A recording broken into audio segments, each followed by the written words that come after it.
this thing is only about you. The ghetto has stormed you. Dear friends, as Vice Chair of the UDF, my role is that of a morale booster. I want everybody to perform to the best of their capacities. A morale booster supports you 24/7.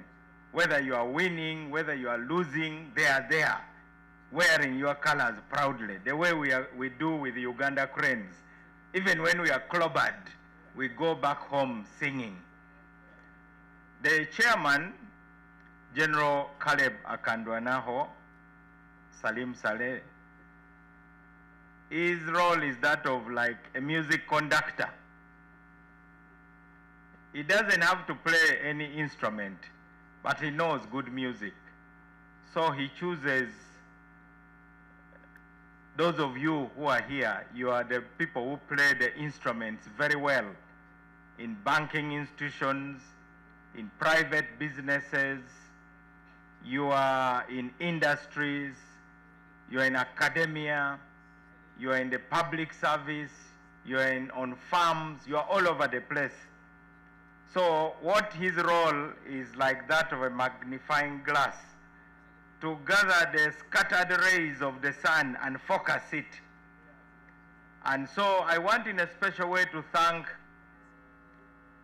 our very own Edward Katende. Where are you? Edward, come here and people see you.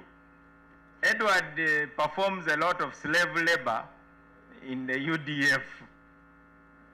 And even though I am teaching them what he knows and also learning from them, to the extent that now he can hold his own and have conversations with anybody.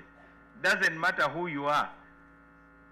Whether you are international diplomats, whether you are PhD scholars, whether you are political leaders like us, he has imbibed a lot of knowledge through this process of cross-fertilization that we call the UDF.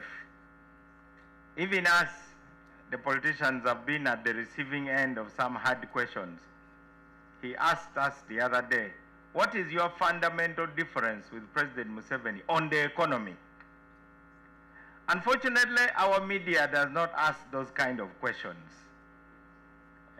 Political leaders who want to lead this country come to your studios and you are on a side show. You are talking about skirmishes on the streets between security forces and political activists, and you don't ask somebody, what would you do differently? Now, I'll share with you a conversation that Ronald Reagan had with a little girl who he met, and he asked her, according to a video I saw, what do you want to be when you grow up? And the little girl says, I want to be president. And then he asked the little girl, what will be the first thing you do? And then the little girl says, there is a beggar on the street corner, and I see that he's in great need. I want to give him money. I want to give him like $50. I think it can help him. So President Reagan tells the little girl, come and mow my lawn, slash my compound, and I'll give you the $50. Then you can give it to the beggar. And the little girl tells President Reagan, why doesn't the beggar go and slash your compound himself? And he earns that money. In other words, in this world, when you have earned your money, you really, really value it. And we need people to go to work. We want people to work, earn from their sweat. And anybody who has worked and earned money does not just want to part with it easily. And that's why people don't want governments on their backs. Now, General Saleh now has a fully fledged think tank around him. And there are many of you around here. Please stand up. The team of advisors.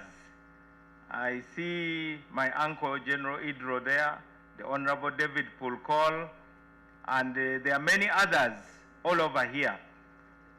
Now, connected to these people are the rest of you who I see debating very serious issues online. I've not yet had the courage to contribute because really the debate is high voltage. I'm a bit intimidated. Now, that is what this gathering is about. The purpose of the General's address is to identify the target, as you have said here. The last time we gathered, I advised the people not to shoot with shotguns, because when you shoot with a shotgun, you injure many, but you kill none. So you injure many problems, but you solve none. You need to shoot with a rifle, and that is what the general is now interested in. And for that purpose, he has decided to camp in Gulu, my town. And targets have got to be realizable. You talked about Kennedy declaring that in our generation, America shall put a man on the moon. And they did. You also remember we once had a president here who also was fond of declaring targets. There was a time he said he was going to capture Golan Heights. He declared war on the apartheid regime in South Africa and organized jets to throw bombs in Lake Victoria as a rehearsal for capturing Cape Town.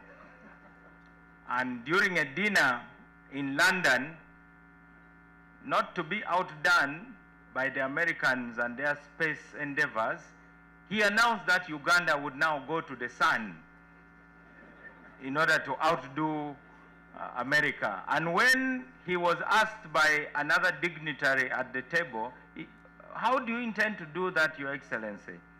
Our beloved life president then said, we shall go there at night because the sun is very hot. Obviously, that attracted another heartfelt laughter bout. And then one commentator said, Your Excellency, you surely know how to blow your own trumpet. Again, not to be outdone, he stood up and said, no, I also play accordion. Obviously, he was not aware that blowing trumpets is a figure of speech. It has nothing to do with music. So, I'm glad the targets that we have here are said to be ideological. Our chairman has very strong beliefs. And in this world, we need believers, first and foremost. Because those who believe don't give up. That is what matters. One day, I had the courage to ask the president of Uganda a question. Mr. President, why do you keep going? Why don't you give up? He was amused by that question because it was in public. When he got up to speak, he said, Mao has asked me why I keep going. Then he said, I'm going to answer him. I keep going because I'm sure of where I want to go. I have no doubts. So we believe that all of us here are true believers in the future potential of Uganda. Whether we achieve everything we are talking about in our lifetime or not, our belief should be the common denominator bringing us together based on what is in our heart. Love for our country, love for our fellow human being. And that is why this gathering is not just about degrees. How many PhDs you have, how many masters, and so on and so on. It is about here, which takes me to Cuba. Che Guevara, who you all know, was fond of being absent-minded in meetings. And he was in one meeting, and El Comandante Fidel Castro was speaking. On that day, on the agenda was to choose the chairman of the central bank, which we call a governor here. So Fidel Castro asked, "Do we have an economist in this meeting?" And the absent-minded chair put up his hand. And then Fidel Castro rebuked him, "Chair, you are not an economist at all." And then Chair said, "Sorry, El Comandante, I thought you had asked whether we have a communist in this meeting." And then Fidel Castro said, "You have the job," because that's exactly what we need. We need first and foremost a communist who believes in our mission. The rest are details. Now that we have identified ourselves as true believers, now that we have identified ourselves as people who will not deceive each other, it is okay for IMF to deceive us, it is okay for the World Bank to deceive us, but it is more tragic when we deceive ourselves. And that's why I like the intense debate here. Talking about deception and self-deception, there's a lady here in this room, the Honorable Kabakumba. Where are you? The Honorable Kabakumba was a student in Sacred Heart. And apparently there was a young man in St. Joseph's College, Laibi, who admired her so much, but he had never spoken to her and had never met. It so happens that the Honorable Kabakumba was a topic of discussion in the boys' dormitory, National Resistance Movement. And and then divorced for 26 years. But during the time that we were working together, Uganda scored a lot. And that's why a country like ours should not waste human resources, wherever it can be found. We must really collect human resources, and I wish to encourage our president to continue looking for capable people from wherever to come and work for Uganda. Because the economic miracle that we are celebrating, some of the foundations were built by the likes of Yoweri Chesimira, Ponciano Mulema, Robert Kitariko, Kafumbe Mukasa, Sevana Kizito, Zachary Olum. These were DPs. Unfortunately, they divorced after 10 years. And Norbert Mao has been quietly engaging, and we are now moving together again. Let's see whether we will also have miracles. Most probably the miracles will be in the field that I wish to quote, and I hope the General will comment on it. This is a quote: "African countries can achieve economic stability and sustain rapid growth when they meet at least two interdependent conditions. They must establish a stable and secure political framework rooted in moral integrity, as well as unleash the entrepreneurialism of the populace, facilitated by a free and democratic society." Guess who? Professor Ezra Sabiti Suruma. 2014, Brookings Institution. Get the book wherever you may find it. It tells the story of that period of recovery of Uganda, laying the foundation. By people who had cooked me, by NPA, National Planning Authority had cooked me. Then they made a PowerPoint presentation for me to deliver to the president. And it was made out of PowerPoint. So I delivered the note to the president. He read it and he took his time. And in March 2020, he answered me.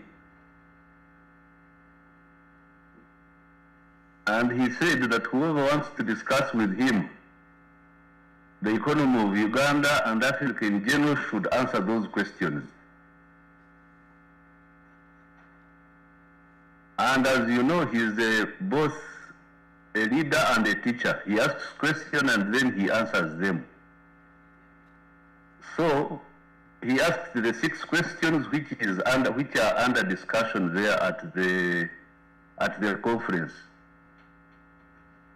And I hope you will critique what he termed as the stimuli package that him and his colleagues, like Chairman Mao has talked about, Mulema, Chesimera, and others, what they had come up with in the economic adjustment program. So I'm not going to focus on the stimuli packages they used to resurrect the economy. I'm going to focus on one factor of production. And I will be asking the technical team, because now these days I use experts to create debates on my behalf.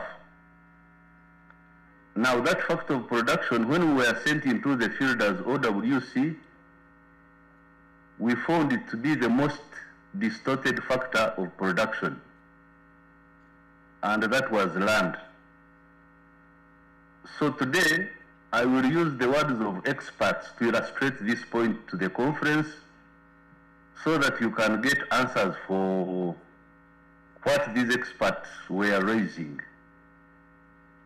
Now, slide number 1 is composed of an advisory note from Amanda Ngazirano, who is the chairperson of the Physical Planning Board. She's asking us, do we understand the land use balance sheet in Uganda? Because land is the factor of production. Now Amanda is asking us, do we really understand what we need to do with land in order to be able to feed people by 2040, when we shall be 60 million people? That note is on the screen there. And I think you can discuss it as we go along. It is a short note, advisory note. Now, when I go to that note, I had to consult the President's office.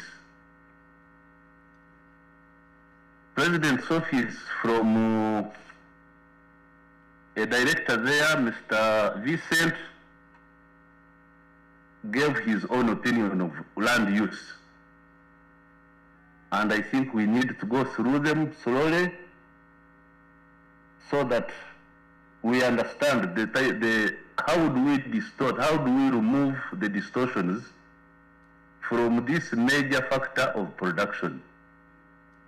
Because all the stimuli packages that Musevenomics proposes, I think 80% of them or 60% of them are based on land.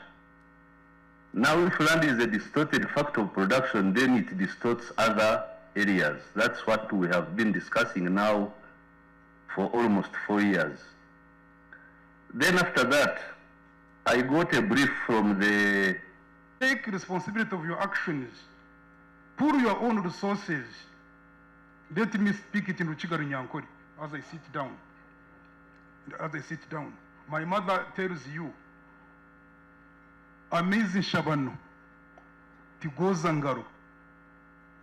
Egabo era kutambire muhanda ojiho wawe.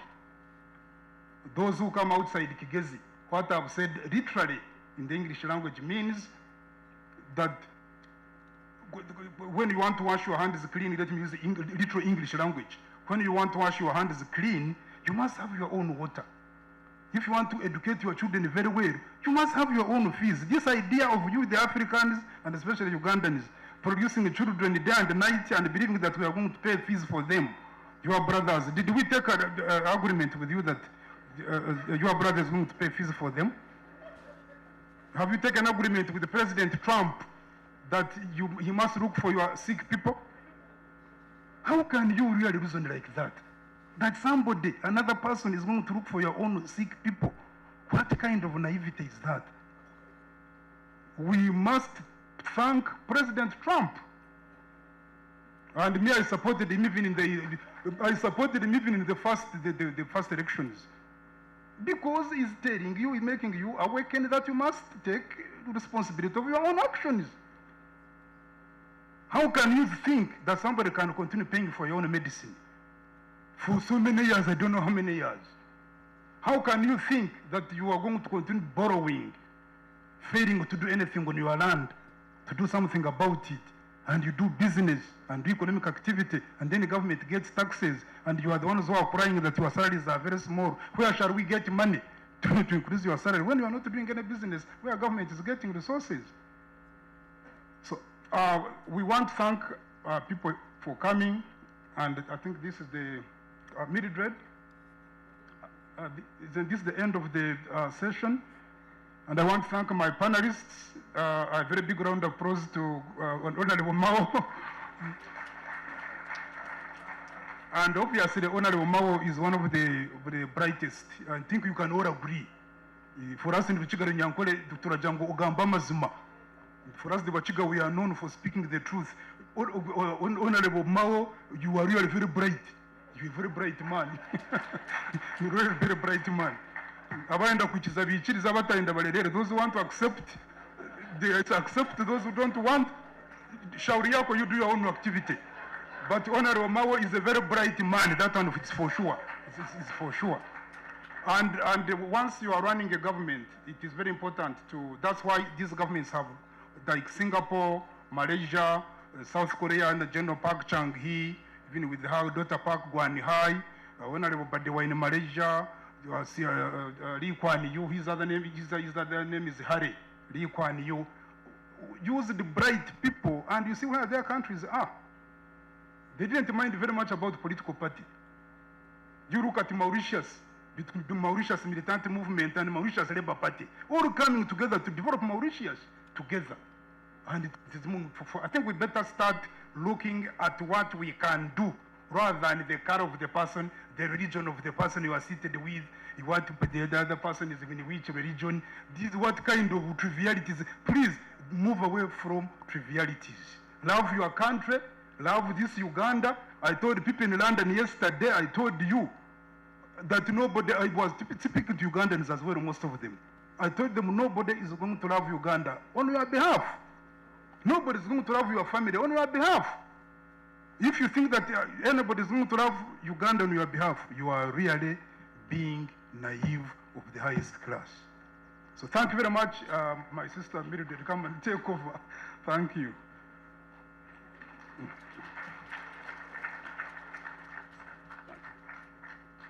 The economy, and the period ending 1883 to reduce inflation, and it came down from 100 to 30% during that period. But there were quite a number that the recovery was short-lived, because after 84, these generals had intensified the pressure on the military, and the military began guzzling the resources. Right, Honorable Mao, you're welcome. We recognize your trenches that you are in, but this is also another trench that you should be in, because some of the things we are talking about here deal with your sector of the judiciary. 1984-85, the economy went back down because certain key productive areas of the country had been captured by the NRA. So they were no longer feeding into the economy. In 85, you had the whole of Fort Portal belonging to another government. Fred Mumza, you see me here, I left school in July 1985.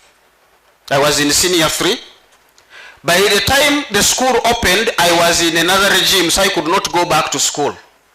Until mid-1986, now I'm in senior 4. So I never did promotion exams to senior 4. But now I had 6 months, 4 months literally, to sit for my A level, but also to complete senior 3.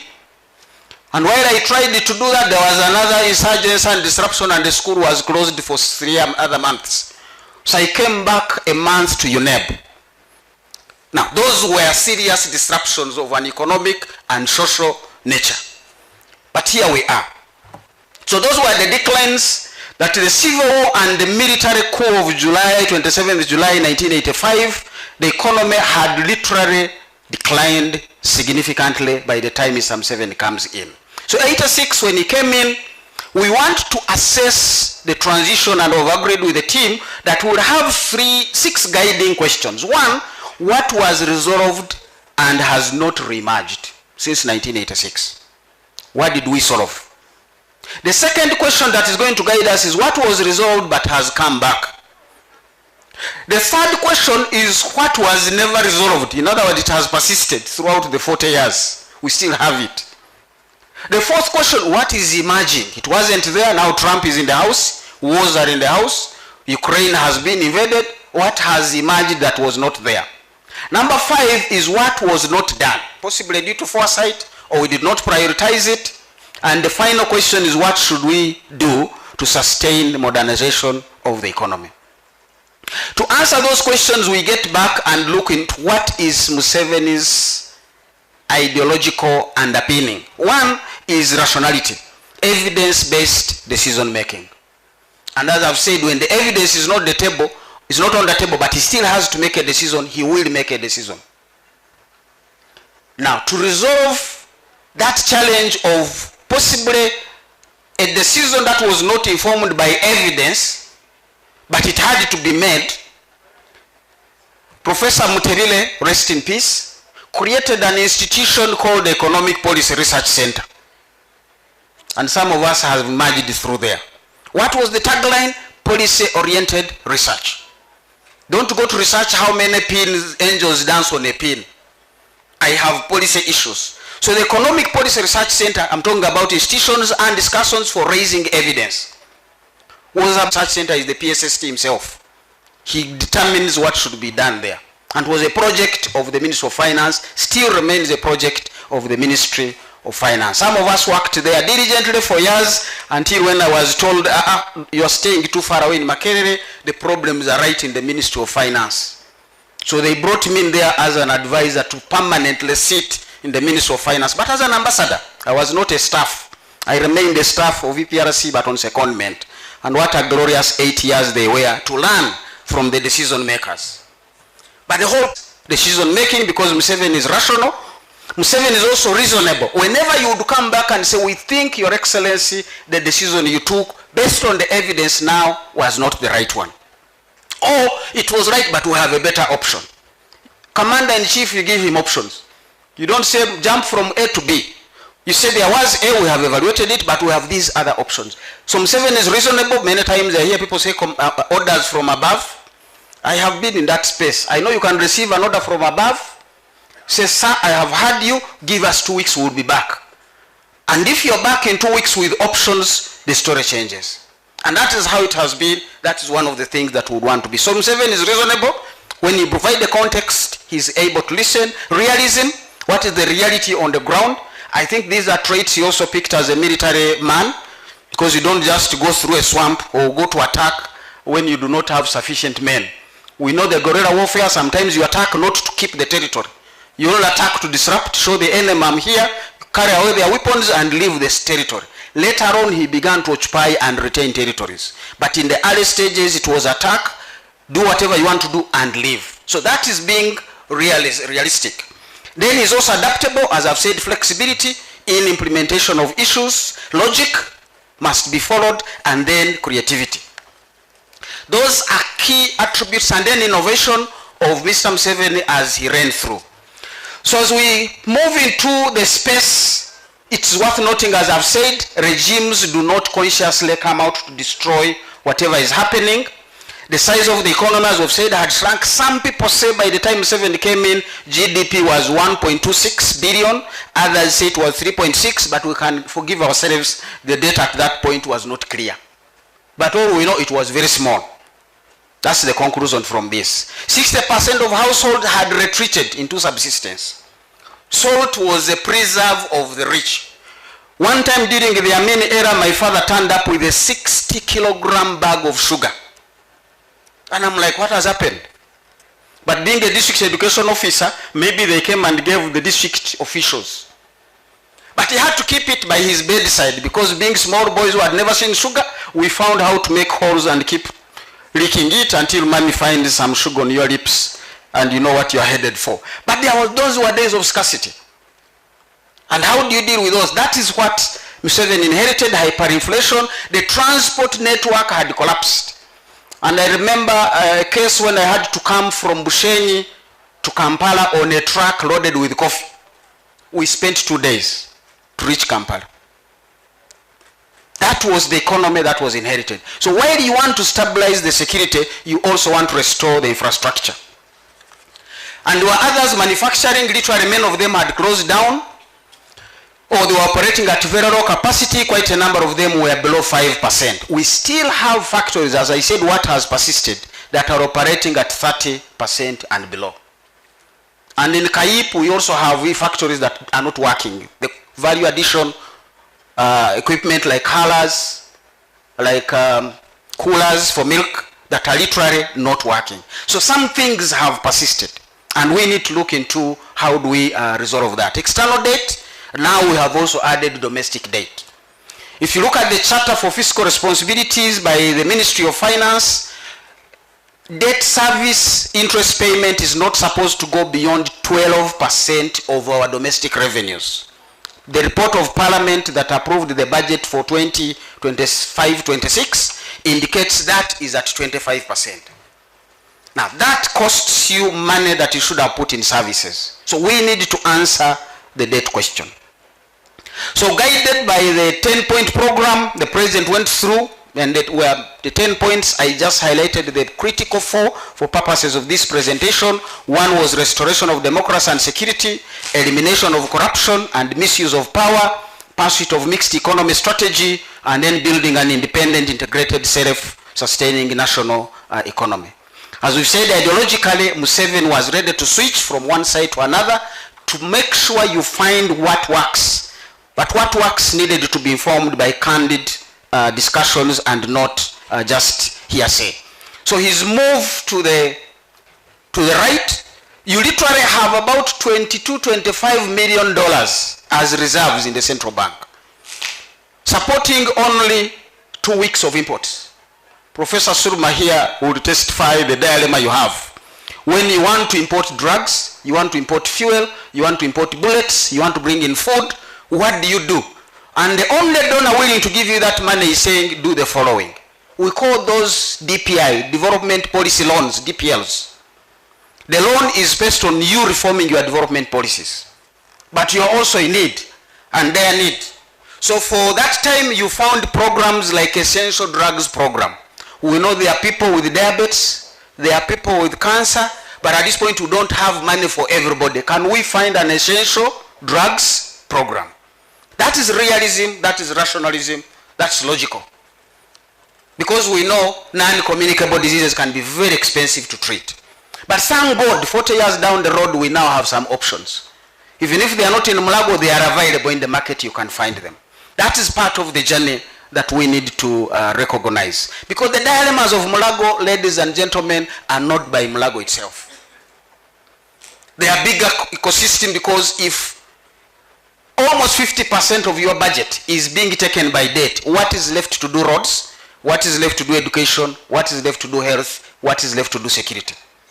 We are back to those levels where the budgets may be bigger, but the needs are even bigger, and we're back to those levels of rationalizing budgets by priorities. And Honorable Mao's people are saying, pay us even in retirement. So what do? We want these days will end up paying more judges in retirement than the ones in practice. So we are proposing to follow those judges in retirement. Say, can you still read and write a ruling for us, since we are paying you? But that's another conversation, but it's part of the evidence we need to put on the table, because some things we can't change, but there is room for leveraging. So there was economic recovery program. Most people remember 2 zeros were cut off and 30% was taken. But what was the gist? What was the economic policy principle that was being followed in those aspects? You had inflation, you wanted to change the currency, you wanted to raise some revenue as well to support the same people. There was a coffee stabilization tax. We all remember 1994, many people may not remember that. But because of the spike in the coffee prices, there was an introduction of coffee stabilization, mainly to protect the households themselves, who are now going to have surplus and they would spend it on things that are not useful to them, being informed by the permanent income hypothesis that I don't want to get into, but also government realized if somebody has been getting $1-2 on coffee, now the price of coffee is 5, why don't I take 1.5 and he gets 3.5? We share the windfall. So that policy enabled government to realize some revenue, because at that point the revenue to GDP was less than 4%. And we needed money to do the roads, which were also helping the coffee to go through. These were really the principles that informed some of these decisions. Like them or hate them, there was an economic logic to these aspects. But also wanted to curb inflation. If farmers were going to get all that money, they were going to cause inflation because of increased money supply. So inflation was being curbed from various options. Today, we seem to have only interest rates, which may not be the right way to go, because it kills off further investment. We've got to do those trade-offs. But we knew that these reforms had gainers and losers, and for that, the responsive Museveni logically said, can we set up a PAPSCA? How many remember PAPSCA? So we knew there were people who are going to be affected by programs of social alleviation, and they needed support. That is the responsive and reactive Museveni that we saw. Now, maybe there are people suffering today, and I see them every other day. Which academic has come up to say this is how we can support the borders and the women on the streets who are facing hardships? If we took that paper, wouldn't we get some policy proposals? At the Makerere University Business Economic Forum, we are doing a study on borders. Some of you hate them. You dare remove borders from Kampala, the city will collapse. Because some of you, they are the ones who take your children. They are the ones you call to take the bunch of banana home. You don't even know where the school of that child is, but somebody picks the child and takes them back. And for that, you concentrate on your desk. Because not all of us are privileged like a deputy governor to have a driver and a car. But your child needs to be picked. But I'm going to be meeting until 9 p.m. So what happens? You call a border. You have dogs at home, they need meat, they just call you at 7, the meat is finished. You call a butcher, the meat is delivered. So borders are not just a nuisance. They are part and parcel of the Kampala system. The study is about market resilience built by the American model of how flexible and resilient are livelihoods. Each one of us, our livelihoods are part and parcel of that. You can now order CJ, and Museveni literally allowed us to learn from COVID, when some of these logistical networks were allowed to continue moving on. So responsiveness created PAPSCA. There were policies for expenditure reduction. How do we reduce government spending? Retrenchment, civil service was scaled down. Demobilization of the soldiers. Mr. Museveni was convinced, now you have finished the war, some of these soldiers can go home. And money was provided to reintegrate them into society. Now, there are different records. How many were sent home? But I think I've seen one of the president's letters indicating 60,000 soldiers were sent home. And the convincing fact was, Mr. President, when we send off these peasants who you trained to fight, we will save enough money and invest in education. Now, in the future, when you want to recruit, you will be able to find senior 4 graduates. Those are better in the army than these peasants you are having today. So it was a win-win. And indeed, you can see the military we have, some of them are some of the best educated individuals. So some of these programs were futuristic, but you had to bring the evidence. I'm laying off this, what is my benefit? So I raised 3 or rather 9 things that Mr. Museveni put in his remarks at Igongo. I will quickly run them through, because he said, this is what I set out to do in 1986. Number 1, restore security of persons and property. And with security, you will quarrel with Mr. Museveni if you don't speak the right thing, because that is his core. Security of person and security of property. We know some things have persisted. Security of property, the land grabbing is really a threat to property of individuals. I have my life, but somebody has grabbed my land. Now my life also is endangered because my livelihood is distorted. Now some people are losing their property because of economic policies, bank foreclosures, that the economy is not able to guarantee and secure personal property. So while security is there, my personal property going away, then I have a vulnerability that needs to be addressed by government. These are things that have persisted. A friend of mine told me on Sunday, the priest emphasized many things but said, twafuna emirembe naye kati emirembe gitumazeeko emirembe. Now translate for your neighbor if they have not understood, especially if they have not laughed, then that means they have not understood. It's possible. Fine, I'm alive, but my land has been taken. I'm alive, but diseases are taking me. How do I secure my personal life property as well? These are things that have persisted over the 40 years. So in practice, rationality and the use of evidence in decision making should not compromise or be compromised by emotional and political choices. But we know the choice makers are politicians and they have goals. So you need to listen to them. What is it that they want to meet politically, and how do we meet each other halfway? Do we create other elements of PAPSCA as the policies move on? So the restoration, the demobilization was able to inform and save some monies which went into the social sector. To give money to Mulago, something else must go away. Again, I learned from Professor Mutebire about what we call counter-cyclical policies. If something is going up, something else must go down. So if the security budget must increase, some other budget must go down. If you want to increase funding to social services, you need to cut somewhere. And we have a bloated civil service. We need to reduce the civil service. There is a proposal. Genuinely, we want to increase the salaries for civil servants. And it happened in the 80s. They were increased by a very good percentage. But you don't increase before you scale down the numbers. If something is going up, another thing must go down. Can we do an Elon Musk email to each of the civil servants to say, give us 5 bullets of what you do in office? Anybody who fails to raise 5 bullets of what they do, they don't know what they are doing. So why are we paying them? As they have said, if you pretend to pay, people will pretend to work. But what do you do? And that can be a challenge. So we need to first of all reform and restructure the civil service and then increase the pay. The savings from those who go home, we shall have a PAPSCA for them. We shall have a recovery strategy for them. But the economy cannot move with the current spending going by the borrowing levels. Number 2 was liberalization and privatization, which was intended to create space for investors. In the private sector, remember they had the ideology, they had the greed like Adam Smith made to make more money. They were not like employees of government who were happy with their salary, while the companies were not doing any production. So liberalization had those aspects of creating a space for actors who would bring in money, bring in new ideas, but also competition drives you to move to the next level. I won't be mentioning, the other day I ordered for food and paid for it, but because it's a monopoly setting, the kind of service I received was the worst. What if there was competition? You would get better.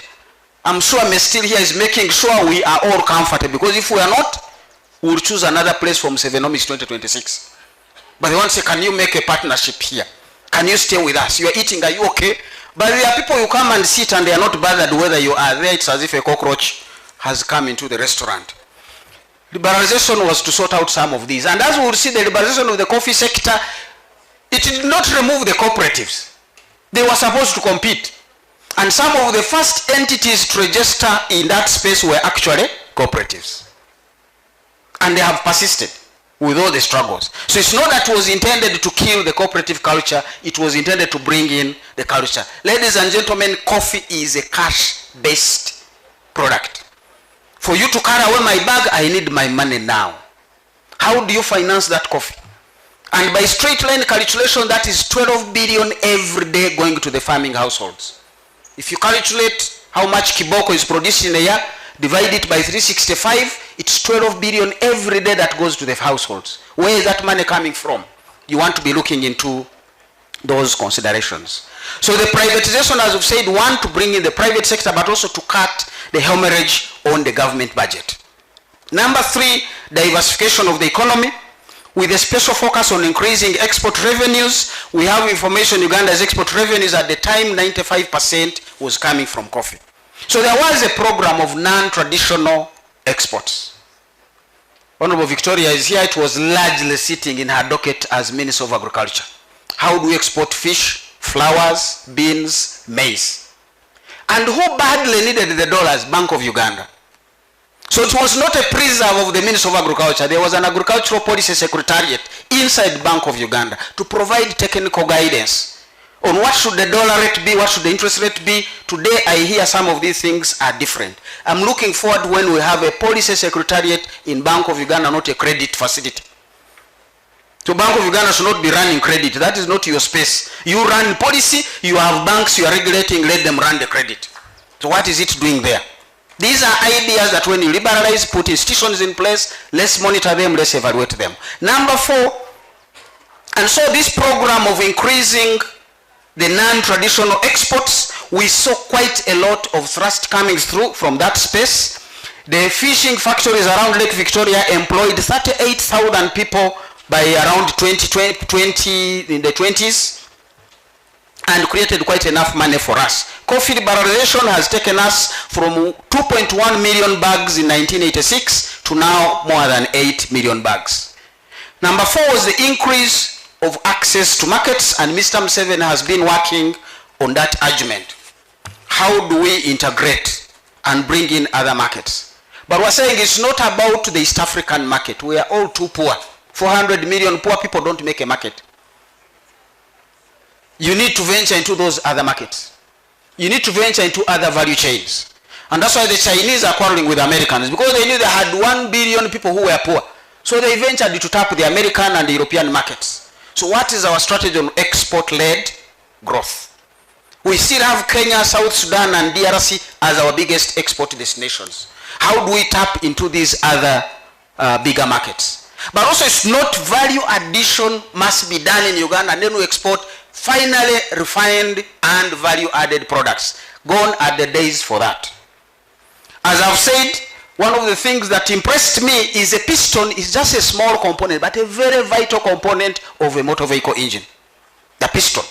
That's where the power is. That's why the power is generated. So you don't want to get it wrong by the piston.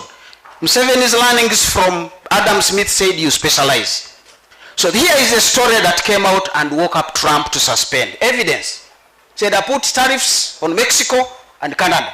People raised evidence and put it to him that, Mr. President, the powder of the aluminium that makes the piston begins in Tennessee. Just crushing the metal to make the powder is in Tennessee. Then the powder is turned into rods in Pennsylvania. You're still in the US. Once the rods are done, they are sent to Canada for polishing. And from Canada, they are sent to Mexico to be turned into pistons, which pistons are then sent to Michigan to be inserted into the engine. Trump said, I've suspended the sanctions, the tariffs, for another 90 days. I'm sure they are not coming back. But that's the nature of value addition. So how do we go about value addition agenda? I think there we still need to raise the evidence to have discussions with ourselves, building those institutions and making the decisions. China cut interest rates last week. From what to what? 1.5 to 1.4. Can you imagine? Interest rates in China were too high at 1.5. What are they in Uganda? Can you compete? Do you think free land in Namanga will help you overcome the Chinese products? You're literally hemmed in. No political talk, no military solution would solve that. But the question is, how can Ugandans tap into global, cheap capital sources? Partnerships. And we need to have these conversations. We are not going to capitalize UDB and defeat the Chinese. So the policy options need to be thinking differently. As I've said, Museveni is adaptive, Museveni is realistic, Museveni is rational. Number 5, restoration of infrastructure. I've already mentioned the dilapidated state of roads. We have increased the tarmac roads to beyond 5,000 to 6,000. Now we have a problem of maintenance. They are breaking down and we can't find the money. These are things we are saying they are remerging. They have not persisted, but they are remerging. And these are adding to cost of doing business. So whether you have free land in an industrial park, this cost will cost you. The bank charge will cost you. And at the end of the day, you can't compete globally. And Bank of Uganda data on the real effective exchange rate indicates we have been gradually losing global competitiveness. So the policies we have need to be informed differently so that we can get back. The power sector, we are making it unsustainable, and as I've said, no politician sets out to make a decision to kill the economy. You have a genuine concern, you have listened to your manufacturer and you've said you will use electricity at 5 US cents, and they clap.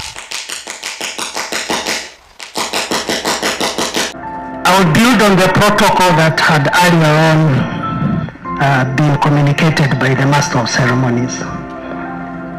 So I will start by contributing to that understanding. Spend a few minutes because Dr.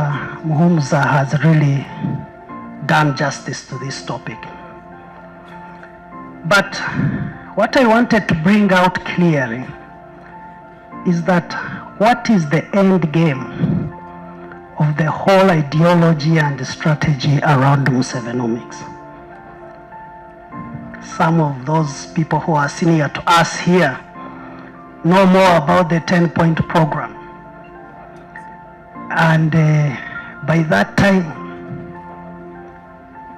of those 10 points, point number 5 emphasized having an integrated, independent, and self-sustaining economy.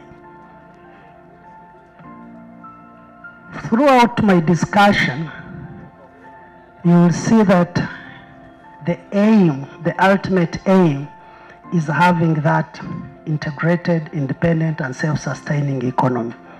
So on this slide, you'll see the far end. I guess it's to your right, the far end to my left. The impact of Musevenomics is about having that integrated, independent, and self-sustaining economy. We've looked through a series of speeches by His Excellency the President over the years and tried to look at what are those key pillars in his communication. And the key pillars or key fundamentals are the ones that begin on my right, on your left. It's about awakening the sleeping peasants so that they can join the money economy. We'll have a whole session tomorrow to discuss that. It's about fostering value addition. This is the session on that. It's about low cost of doing business. I think there is a section to that this afternoon. Land consolidation and tenure security. Because of the 2 days, I guess we could not have detailed discussion on all of them. But we'll have a discussion on economics and political integration tomorrow as well. But there are many other key foundations: private sector led development, security of persons and property, and so on and so forth. And you remember a time when all of us would run to the TVs during COVID because the president is going to address the nation. And at that time, one of the key papers that came out was the paper on the real economy versus vulnerable economy. I'm sure you remember that because at that time everyone listened to TV. And then we waited for that key phrase or key word, therefore. And at that time, the president wrote this paper to say that if your economy is heavily dependent on the vulnerable sectors, then that economy will get a shock anytime and it will go down. And he emphasized the need to have a key fundamentals of the real economy. and he emphasized production and productivity, industry and value addition. He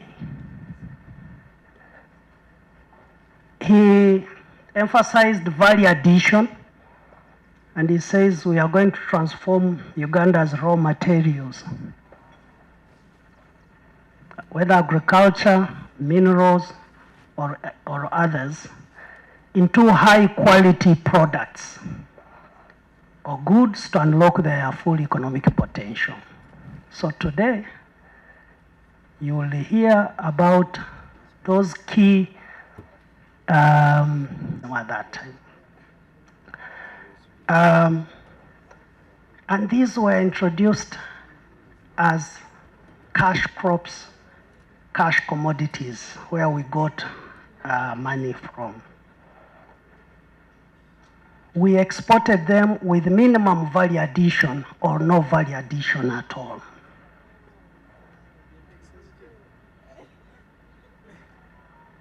So the best we could do in industrialization at the time is packaging industrialization. So you get the cotton seed, remove the seeds, and package it or bale it and export. Today, we are still doing a lot of that.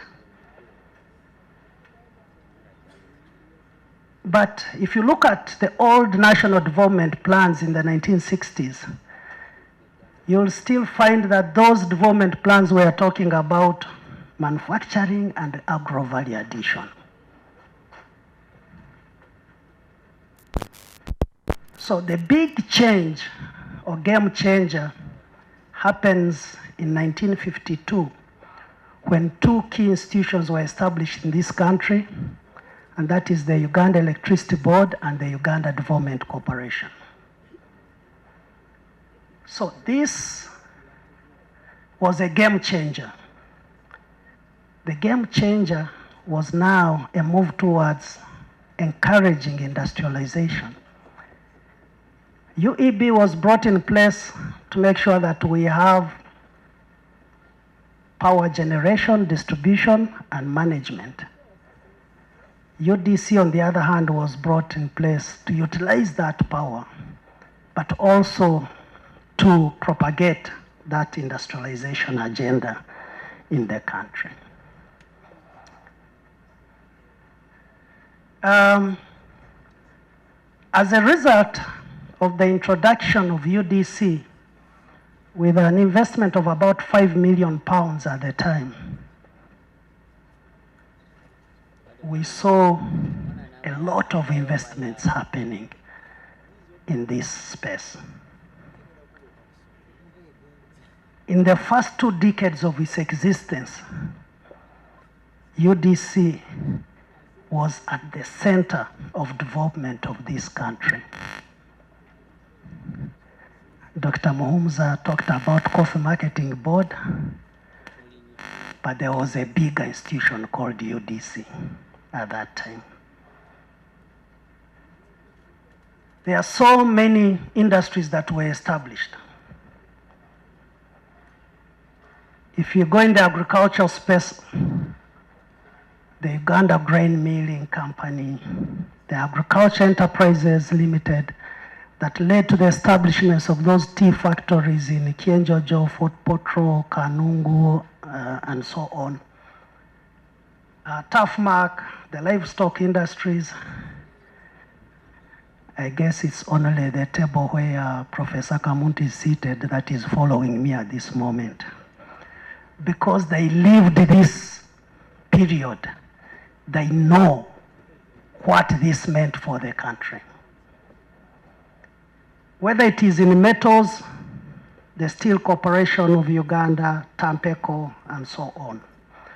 Whether it is in minerals, the Klembe mines, Uganda Cement, which established Tororo and Hima cement factories, partly related to the goal of UEB at the time to try and provide cement for construction of the Owen Falls Dam. all these things was, that this is where the game changer of industrialization actually took place. In chemicals, again, we had so many other chemical industries. In textiles, Nyaitil, for example, all these companies were started by UDC at the time in cooperation with the Commonwealth Development Corporation, CDC, of UK at that time. Today it's called BII, British International Investment, something like that. It was in the banking sector. If you talk about DFCU today, these financial institutions were established by UDC of that day. And the financial institutions, UGADEV, which transformed into UDB in 1972, were all started with the aim of financing the development goal of UDC at that time. And UDC was also in the hospitality sector. I remember among the 3 T's there was tourism, and therefore there had to be tourism infrastructure across the whole country. And if you know what used to be called the Uganda hotels, in all these major towns, there was a Uganda hotel, whether it is in Jinja, in Soroti, in Moroto Inn, in Acholi Inn, all over the country.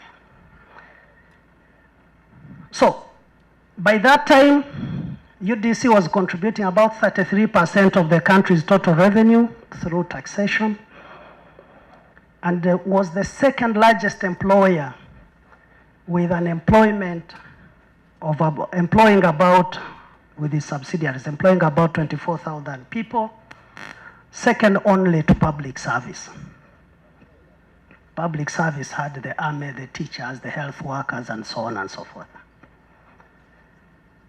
So it was really the center of economic development. I'll leave the details to those people who were there at that time to tell us later on in the discussion. At independence in 1962, the structure was largely agrarian. 50% of GDP was agriculture. Manufacturing and electricity and so on was about 25%. Then trade, commerce was about 15%, and public administration about 11%. When we looked at the manufacturing snapshot at that time, we were more into cotton ginning, coffee, and so on and so forth. But we also had cotton, establishment of Nyanza textiles that I talked about, and later on the Kilembe mines and so on and so forth.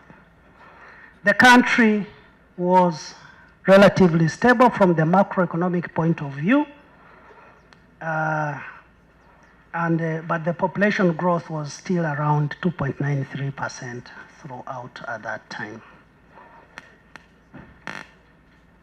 We had very positive growth over those years.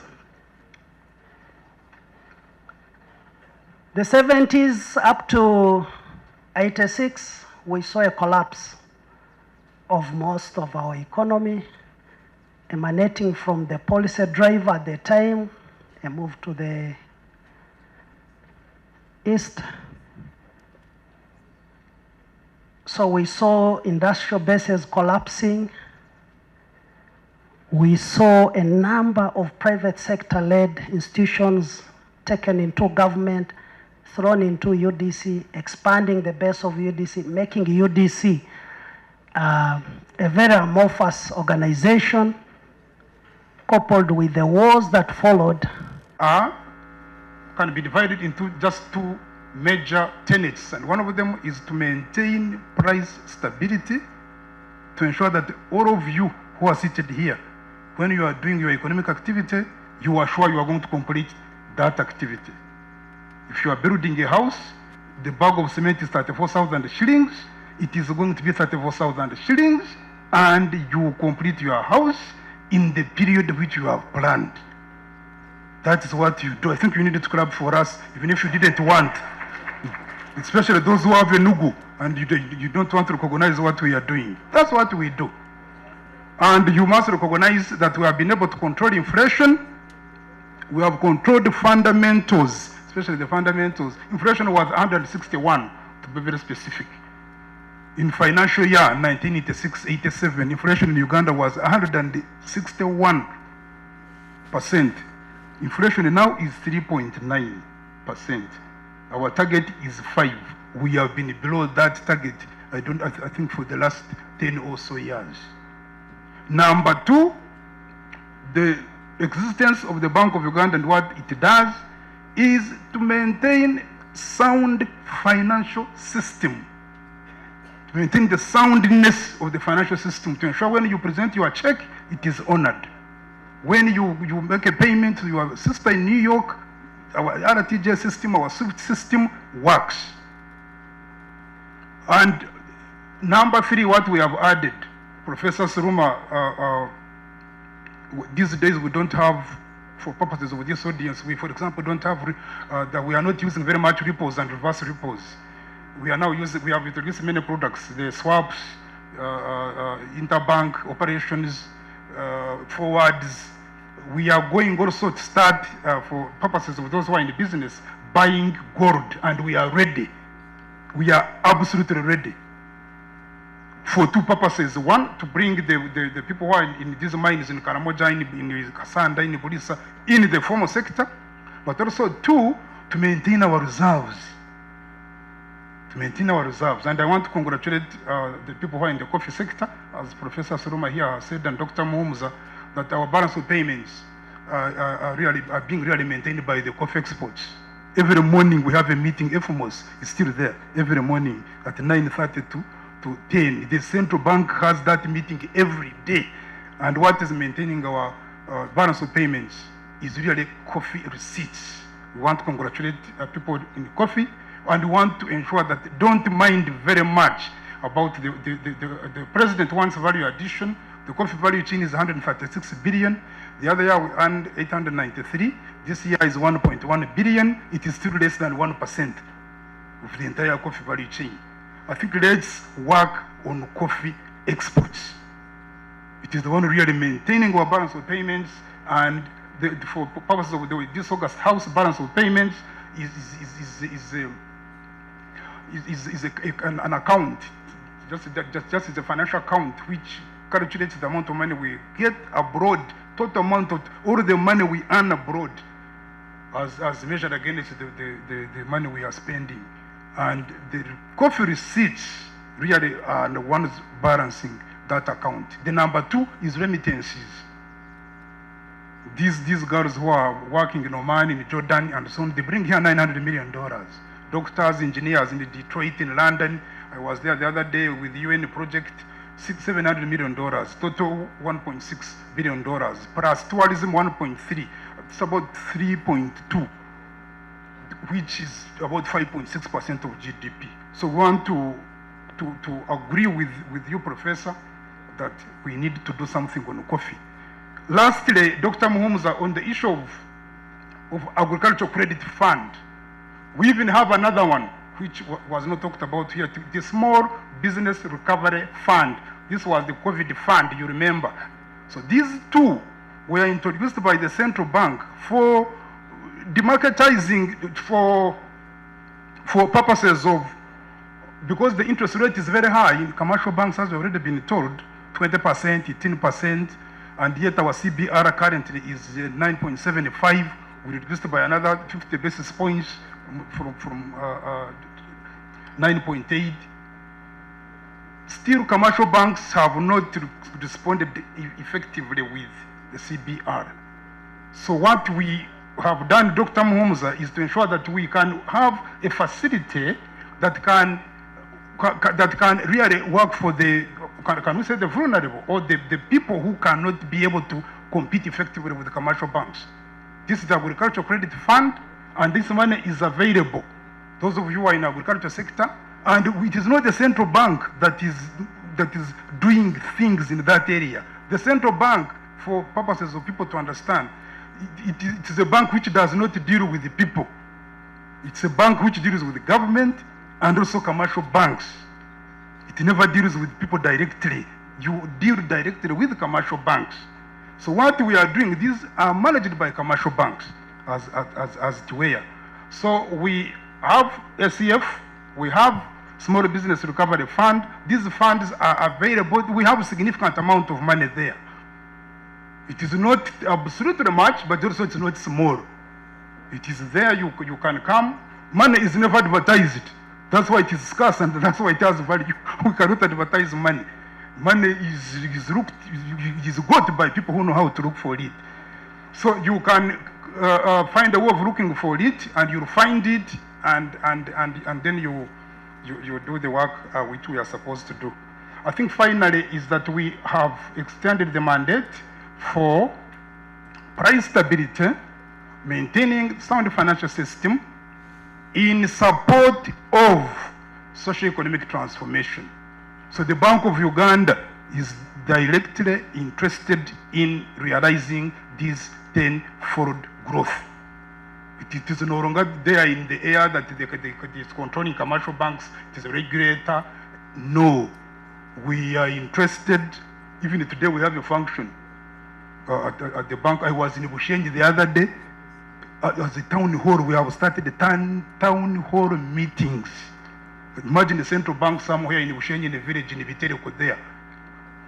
Have you ever seen that since 1966 when it was formed? When this central bank was established, since when has it talked to somebody in a village somewhere? But now we have realized that we need to be in the process of transforming the country.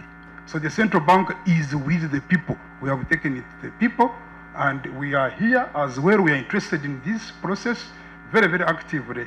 And that's what I wanted people to know. I have my panelists this morning. We had the Minister of Finance, my brother Matia Kasaija. We have a very dangerous substitute there. My brother Mao. I don't know whether you are still chairman, Mao. We recognize you. Again, a very big round of applause, and you can come.